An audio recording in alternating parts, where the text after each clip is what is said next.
प्रधानमंत्री ने फिक्की के वार्षिक सम्मेलन को किया संबोधित। कहा, नीति और नियत के साथ सरकार किसानों के कल्याण के लिए प्रतिबद्ध।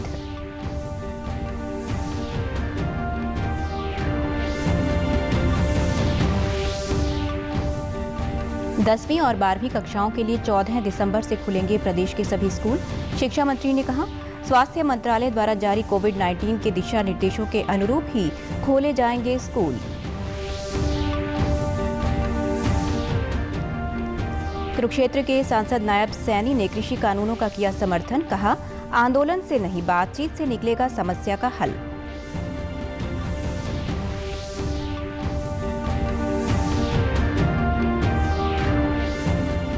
और कोरोना महामारी से अब तक 93,24,000 से अधिक लोग हुए स्वस्थ। रिकवरी दर बढ़कर हुई 94.89%। नमस्कार, मैं सारिका शर्मा। अब समाचार विस्तार से। प्रधानमंत्री नरेंद्र मोदी ने वीडियो कॉन्फ्रेंसिंग के माध्यम से फिक्की की 93वीं वार्षिक आम सभा और वार्षिक सम्मेलन का उद्घाटन किया है। प्रधानमंत्री ने प्रतीकात्मक रूप से दीप प्रज्वलित कर सम्मेलन की शुरुआत की। इस साल के सम्मेलन का विषय प्रेरित भारत है। इस मौके पर प्रधानमंत्री ने फिक्की के वार्षिक वर्चुअल एक्सपो 2020 का उद्घाटन भी किया। प्रधानमंत्री ने कहा कि कोरोना महामारी के समय में भारत ने नागरिकों के जीवन को सर्वोच्च प्राथमिकता दी है। महामारी के समय देश के लोगों को एकजुट प्रयास से स्थिति काफी संभली है। प्रधानमंत्री नरेंद्र मोदी ने कहा कि देश आत्मनिर्भर भारत कार्यक्रम को सफल बनाने के लिए प्रतिबद्ध है।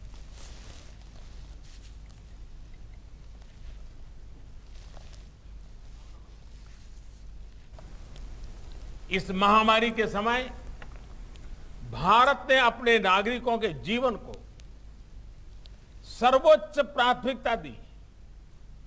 ज्यादा से ज्यादा लोगों का जीवन बचाया और आज इसका नतीजा देश भी देख रहा है, दुनिया भी देख रही है।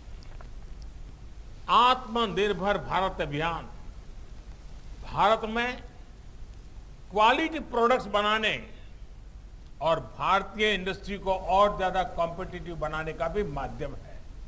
और 2014 में पहली बार जब लाल किले से मुझे बोलने का मौका मिला था, तब मैंने एक बात कही थी कि हमारा लक्ष्य रहना चाहिए जीरो डिफेक्ट, जीरो इफेक्ट। प्रधानमंत्री ने कहा कि सरकार कृषि क्षेत्र के साथ साथ सभी सेक्टरों की बाधाओं को दूर करने का काम कर रही है। उन्होंने उद्योग जगत से गांवों में और खासकर कृषि क्षेत्र में निवेश करने का आह्वान किया है। एग्रीकल्चर सेक्टर और उससे जुड़े अन्य क्षेत्रों, चाहे वो एग्रीकल्चर इंफ्रास्ट्रक्चर हो, फूड प्रोसेसिंग हो, स्टोरेज हो, कोल्ड चेन हो, इनके बीच पहले हमने ही ऐसी दीवारें देखी हैं। अब ये सभी दीवारें हटाई जा रही हैं, सभी अड़चनें हटाई जा रही हैं। मेरा तमाम उद्यमियों से आग्रह रहेगा कि इस अवसर का उपयोग करते हुए रूरल और सेमी रूरल क्षेत्रों में बेहतर कनेक्टिविटी के प्रयासों में भागीदार बने।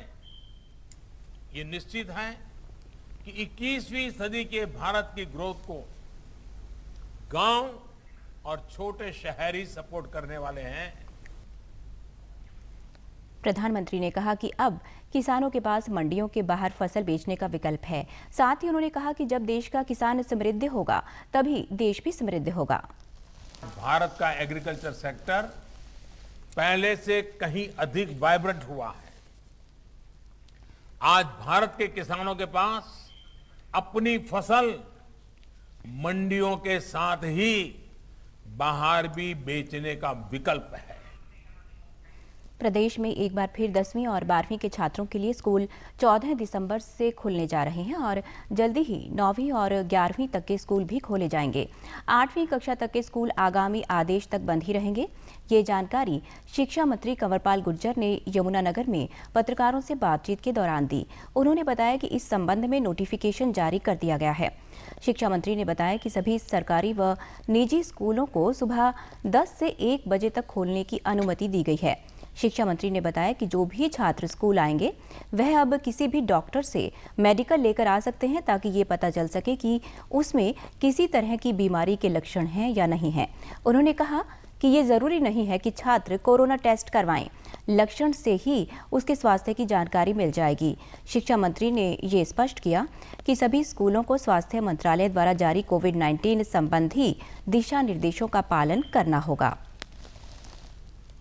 विचार कर रहे हैं कि 14 तारीख से हम सोच रहे हैं कि 10वीं और 12वीं के लिए स्कूल खोलना। हमने एक निर्णय लिया कि भाई सभी बच्चे जो 10वीं और 12वीं के हैं वो किसी भी डॉक्टर से ये लिखवा के लेके आए कि वो ठीक ठाक है। कोविड का टेस्ट तो अलग है, लेकिन जो सिम्टम है वो ना हो उनमें इस प्रकार का एक पत्र लिखवा के लिया है वो, तो उन सारे बच्चों को प्रवेश दे देंगे। उसके बाद फिर 11वीं 9वीं और 11वीं एक सप्ताह बाद तो उनको भी एक सप्ताह मिल जाएगा, वो भी इस प्रकार का टेस्ट करा के लेके आए। तो उस पर विचार कर रहे, जल्दी निर्णय ले लेंगे उसका।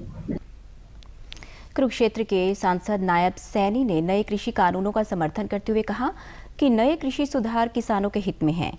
उन्होंने कहा कि सरकार किसानों की आय को दोगुना करने के लिए प्रयासरत है। नायब सैनी ने विकास समन्वय एवं निगरानी कमेटी की बैठक की अध्यक्षता की।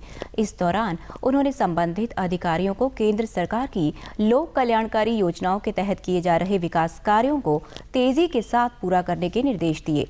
किसान आंदोलन को लेकर सांसद ने कहा कि किसी भी समस्या का समाधान संवाद कायम करने से होता है और सरकार किसानों से संवाद कर रही है और कानूनों में संशोधन करने का प्रस्ताव भी किसानों को दिया गया है। नायब सैनी ने कहा कि सरकार ने किसानों के हित में कई ऐतिहासिक निर्णय लिए हैं। वार्ता भी कर रहे हैं, बातचीत भी कर रहे हैं और प्रधानमंत्री जी ने कहा कि ये बातचीत और वार्ता का दौर चलना चाहिए, क्योंकि विवाद से नहीं संवाद से किसी समस्या का हल होता है। हमें विवाद में ना पड़ करके संवाद करना चाहिए और संवाद जारी रहना चाहिए। हमारे सामने आदरणीय प्रधानमंत्री जी का एक विजन रहा है, क्योंकि उन्होंने कहा भी है, आज तक किसी प्रधानमंत्री ने शायद इस प्रकार के वाक्य नहीं कहे होंगे किसानों के हित में कि हम 2022 तक किसान की आय को दोगुना करेंगे। भारत की कोविड महामारी से स्वस्थ होने की दर बढ़कर 94.89% हो गई है। पिछले 24 घंटों में 33,494 रोगी ठीक हुए हैं। स्वास्थ्य मंत्रालय के अनुसार देश में अब तक ठीक हुए लोगों की संख्या 93,24,000 से अधिक हो गई है। पिछले 24 घंटों में करीब 30,000 नए मामले दर्ज किए गए, जिससे देश में अब तक संक्रमित हुए रोगियों की संख्या 98,26,000 से अधिक हो गई है। इस समय भारत में इस महामारी से मृत्यु दर 1.45% है, जो अन्य देशों के मुकाबले काफी बेहतर है। भारतीय आयुर्विज्ञान अनुसंधान परिषद के अनुसार पिछले 24 घंटे के दौरान देश में 10,65,000 से अधिक कोविड नमूनों की जांच की गई। इन्हें मिलाकर अब तक कुल 15,26,00,000 नमूनों की जांच की जा चुकी है। कोविड-19 महामारी के खिलाफ देश एकजुट होकर लड़ रहा है। आप भी हमारे साथ सुरक्षा और बचाव के 3 आसान एहतियाती उपायों का संकल्प लें। मास्क हमेशा सही ढंग से पहनें, 2 गज की दूरी बनाए रखें और हाथ बार बार धोएं। विश्व में कहीं भी बैठे लोग अब कुरुक्षेत्र की 48 कोस की सांस्कृतिक यात्रा को ऑनलाइन माध्यम से देख पाएंगे।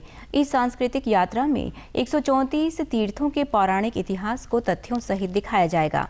सरकारी प्रवक्ता के अनुसार कुरुक्षेत्र के उपायुक्त की देखरेख में गठित विशेष टीम द्वारा 48 कोस की सांस्कृतिक यात्रा को ऑनलाइन प्रणाली से शुरू कर दिया गया है। इस सांस्कृतिक यात्रा को शब्दों और चलचित्रों में पिरोने के लिए अंडर ट्रेनिंग IAS अधिकारी वैशाली सिंह को जिम्मेवारी सौंपी गई है। उन्होंने बताया कि कोरोना महामारी से बचाव को ध्यान में रखते हुए इस वर्ष अंतर्राष्ट्रीय गीता महोत्सव में श्रद्धालु और पर्यटक ऑनलाइन प्रणाली से भाग ले सकेंगे। सीएम विंडो पर आने वाली शिकायतों के प्रति लापरवाही बरतने वाले अफसरों के खिलाफ कड़ी कार्रवाई करते हुए आज एक नायब तहसीलदार और BDO समेत 6 अफसरों व कर्मचारियों को सस्पेंड करने के आदेश जारी किए गए हैं। मुख्यमंत्री के निर्देश पर उक्त आदेश आज यहां CM window social media grievance tracker की समीक्षा बैठक के दौरान मुख्यमंत्री के सुशासन प्रोग्राम के प्रोजेक्ट डायरेक्टर राकेश गुप्ता एवं मुख्यमंत्री के OSD भूपेश्वर दयाल ने जारी किए।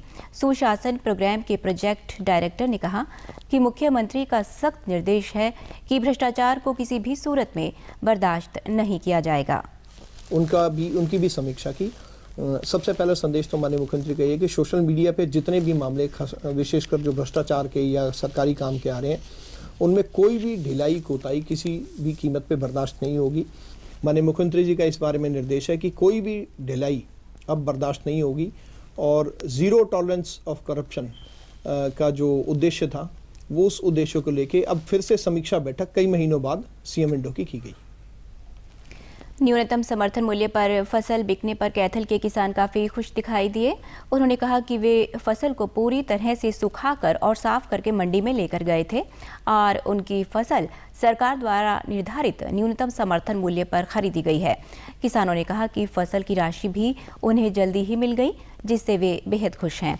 किसानों ने कहा कि केंद्र सरकार ने उनके हितों के लिए कई योजनाएं शुरू की हैं, जिनका उन्हें पूरा लाभ मिल रहा है। उन्होंने कहा कि प्रधानमंत्री किसान सम्मान निधि योजना के तहत उन्हें साल में 6,000 रुपये दिए जा रहे हैं। बढ़िया पेमेंट मिलने लग रही है, रेट पूरा सही रेट तेज मिलने लग रहा है। हमने खुश हम मोदी की सरकार बहुत बढ़िया बड़े अच्छे काम ठीक कर रही है जी। और धान मेरा बहुत बढ़िया बिका है जी और बिक रहा सबकी बढ़िया बिक रहा है जी। गवर्नमेंट ने रेट निकाले हैं, वही रेट पे धान सही बिका जी। बहुत बढ़िया बनाई है जी, बहुत फायदा होया किसान ने और खुश भी है। जीरी जमा साफ करके ले गया जी, बहुत बढ़िया जीरी बिकी है जी। जमे जाते से बढ़िया दाड़ बिकी है जी। और मोदी सरकार बहुत बढ़िया जी, खरे 6,000 रुपये साल की लग रही है देने किसाना की जमा पूरी की, किसी चीज की कोई कमी नहीं जी। रेट होए मिले सही, साफ करके सही दिए एंड मौका पे पैसे दिए। मोदी सरकार बहुत बढ़िया जी, ठीक दे रही है काम। साल में 6,000 रुपये देता है, बहुत सही है। जो सरकार की स्कीम है ठीक है जी। जो अनाज लेकर जाते हैं मंडी में टाइम पे मिल रहा, जो सरकार ने रेट करा उस हिसाब से ठीक ही चल रहा जी। हम तो खुश हैं जी इस चीज़ पे जो कानून बनाया। कोविड-19 महामारी के दौर में प्रधानमंत्री गरीब कल्याण अन्न योजना के तहत बीपीएल परिवारों को मुफ्त राशन मिलने से उन्हें काफ़ी राहत मिली है। योजना का लाभ उठा रहे रेवाड़ी के लाभार्थियों ने कहा कि कोरोना काल में रोजगार बंद हो जाने के कारण उन्हें काफ़ी परेशानियों का सामना करना पड़ा था, परंतु ऐसे सरकार की ओर से मुफ्त राशन मिलने से उन्हें काफ़ी राहत मिली है। लाभार्थियों ने प्रधानमंत्री गरीब कल्याण अन्न योजना शुरू करने के लिए सरकार का आभार जताया। और हमार को सरकार ने अनाज, चीनी, तेल, नमक सब कुछ ये दिया था। जब हमारो के नाम वो सरकार को धन्यवाद हो। राशन फ्री मिला था लॉकडाउन लगा था जब सब राशन सरकार की तरफ से सब फ्री। जो मुफ्त राशन मिला था, मेरा घर का परिवार का गुजारा चला था। मोदी जी का बार बार धन्यवाद करता हूँ। लॉकडाउन के दौरान सरकार ने जो हमें मुफ्त राशन दिया था उसे हमें काफ़ी फ़ायदा हुआ। प्रधानमंत्री नरेंद्र मोदी के नेतृत्व में सरकार बहुत अच्छा काम कर रही है। हम सरकार का धन्यवाद करते हैं। अंत में इस बुलेटिन के मुख्य समाचार एक बार फिर।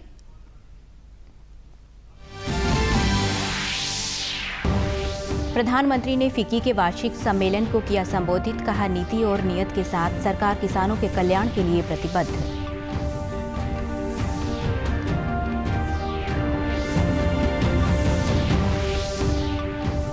दसवीं और 12वीं कक्षाओं के लिए 14 दिसंबर से खुलेंगे प्रदेश के सभी स्कूल।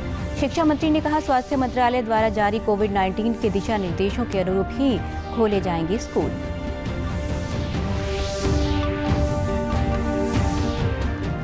कुरुक्षेत्र के सांसद नायब सैनी ने कृषि कानूनों का किया समर्थन, कहा आंदोलन से नहीं बातचीत से निकलेगा समस्या का हल।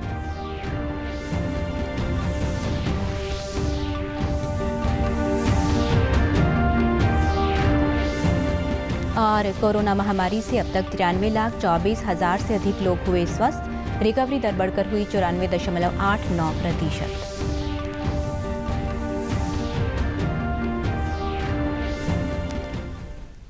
समाचारों में आज इतना ही। नमस्कार।